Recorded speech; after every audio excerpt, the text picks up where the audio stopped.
प्रयागराज से बड़ी अपडेट है। एनकाउंटर में मारे गए गुलाम हसन की मां ने कहा है कि जिसने जैसा किया उसको सजा मिली, परिवार शव नहीं लेगा, और ये बात हमने आपको लगातार पहले भी बताई। ना हो राहिल भी नहीं जा रहे हैं जो दूसरे बेटे आपके, वो तो भागा है जब से, आज तक उसे पता ही नहीं कहाँ है। जिस दिन पुलिस आई नहीं राहिल भी नहीं शामिल होंगे अंतिम वो भी नहीं शामिल हो रहा है, उसकी मर्जी है, वो भी नहीं हो रहा है। हमारी मर्जी है, हम भी नहीं हो रहे हैं। क्यों हमको रुलाया, क्यों हमको तकलीफ दिया।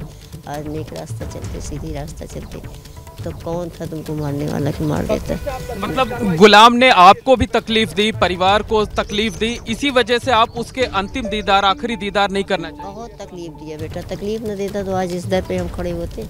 आज मेरा घर गिर जाता, घर से बेघर हो जाते।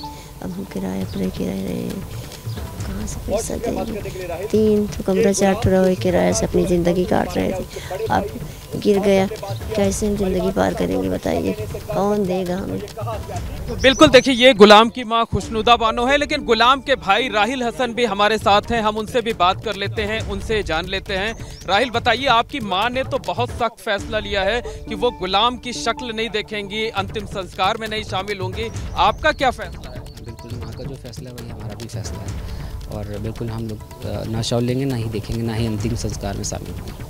इतना सख्त फैसला? बिल्कुल सख्त फैसला है, क्योंकि परिवार पूरी तरह से तबाह हो गया। अगर आज वो माँ की बात सुनता तो इस तरह से गलत काम ना करता, और शूटर के तौर पे पहचान बनाया। ये कोई पहचान है कि देश दुनिया उसको शूटर के नाम पे, माँ बाप ये चाहेंगे, भाई चाहेगा, कोई भी परिवार चाहेगा कि शूटर के नाम पे पहचान बने उसकी। लेकिन राहिल, जब आप हमसे बात कर रहे हैं तो आपकी जुबान लड़खड़ा रही है, आपकी आंखें भरी हुई हैं, यानी एक भाई के लिए जो हमदर्दी होनी चाहिए वो साफ नजर आ रही है। देखिए, बिल्कुल हम लोग छोटे रहे, साथ में उठे हैं, खेले हैं, कूदे हैं, एक लंबे समय तक साथ रहे हैं, तो बिल्कुल दुख तो है कि क्यों नहीं तुम सही रास्ते पे चले, क्यों आज इतना दुख दे के गए माँ को, जो माँ ने तुम्हें सिखाया कि सही रास्ते पे चलो। छोटी छोटी बच्ची हैं उसकी, देखा है मैंने, तो आज मेरे छोटे छोटे बच्चे हैं, 3 बेटे हैं मेरे, छोटे हैं, तो क्या उन पे दुख नहीं आया है? तो दुखी हैं।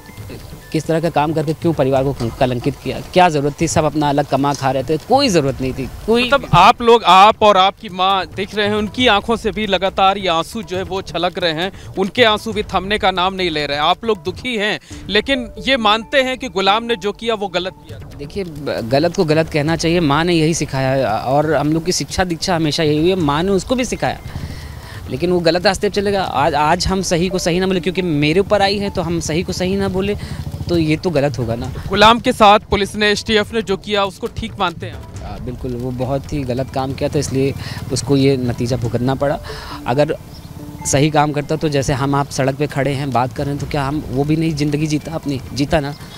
लेकिन एक चीज़ मैं कहना चाहूँगा कि परिवार को ना जोड़ा जाए। जब कोई व्यक्ति गलत करता है, जो निर्दोष है, उसको भी आप लोग दोषी मान लेते हैं, उसको भी आप एक दोषी की तरह दिखाने लगते हैं। मीडिया वाले भी दिखाने लगते हैं कि उसका भाई नहीं। एक परिवार में राम रावण थे, सुग्रीव बाली थे, जो सत्य असत्य के साथ है, जो गलत नहीं है उसके साथ भी तो आप खड़े हुई उनकी। नहीं, बिल्कुल, मतलब आप ये मानते हैं कि आपका भाई जो है उसका किरदार रावण की तरह था? बिल्कुल, मैं मानता हूँ कि इस काम में उसका किरदार बिल्कुल रावण की तरह था। अच्छा, जब आप लोगों ने सबसे पहले CCTV फुटेज देखा होगा और माँ ने भी देखा होगा, तो क्या बीती होगी, क्या कुछ आप लोगों को समझ में आया? हाँ, पहले तो विश्वास ही नहीं हो रहा था कि मतलब कोई मुंह खोल के क्यों कर रहा है। क्योंकि पुलिस मुझे सुबह ही ले गई थी 10:30 बजे घर से। जब शाम को उन्होंने वीडियो दिखाया मुझे विश्वास ही नहीं हो रहा था कि कोई। हमने उनसे बोला कि भाई घर परिवार है, बीवी बच्चे हैं, हम लोग हैं, सब लोग हैं, कैसे ऐसे कर सकता है मुँह खोल के कोई? यकीन ही नहीं हो रहा था, लेकिन जब धीरे धीरे बातें आगे चलती गई तो यकीन हो गया कि उसने किया। तो मतलब अभी ये सिर्फ एक गुस्सा है कि हम गुलाम के शव को नहीं देखेंगे, जनाजे में नहीं शामिल होंगे, आखिरी बार भी उसका चेहरा नहीं देखेंगे, या एक भाई का और एक माँ जो देख सकते हैं कि लगातार उनकी आंखों से आंसू गिर रहे हैं, टपक रहे हैं, उनका चेहरा, उनका दिल जो है अभी पसीज सकता है, कोई फैसला बदल सकते हैं आप लोग रात होते होते? देखिए, जो निर्णय है वो पहले ही हो चुका है ना, और गलत किया उसने, तो गलत को गलत ना कहें तो फिर ये तो अन्याय होगा ना।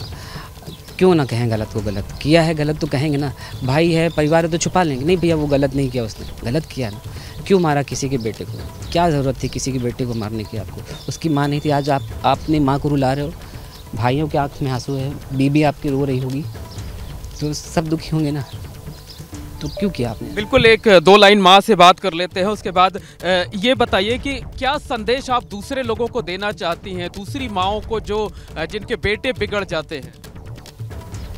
यही सुलूक देना चाहिए। ये सुलूक आज मिला है मुझे, वही सुलूक उनको मिले, सब रास्ते पे आ जाएंगे।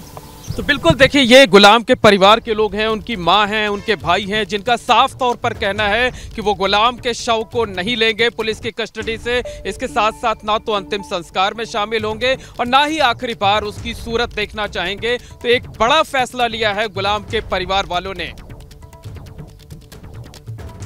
आपने दोनों से ही बात की, आपने गुलाम हसन की मां से बात की, आपने गुलाम के भाई से बात की राहिल हसन से, और दोनों की बात हमने देखी। दोनों निंदा कर रहे हैं जो कृत्य उसका था और मानते हैं कि उसने बहुत गलत किया और इसी की उसको सजा मिली है। जिसने जैसा किया उसको वैसा मिला। और गुलाम हसन की मां ने तो ये तक कहा कि उसके काम की वजह से आज हम लोग किराए के मकान में रहना पड़ रहा है और किराए देने के लिए पैसे नहीं है हमारे पास। पहले कुछ दुकानें थी, उनके किराए से हमारा गुजर बसर होता था, वो भी हमारे हाथ से चला गया, वो मकान गिरा दिया गया उसके काम की वजह से, और आज हम लोग इस हालत में हैं।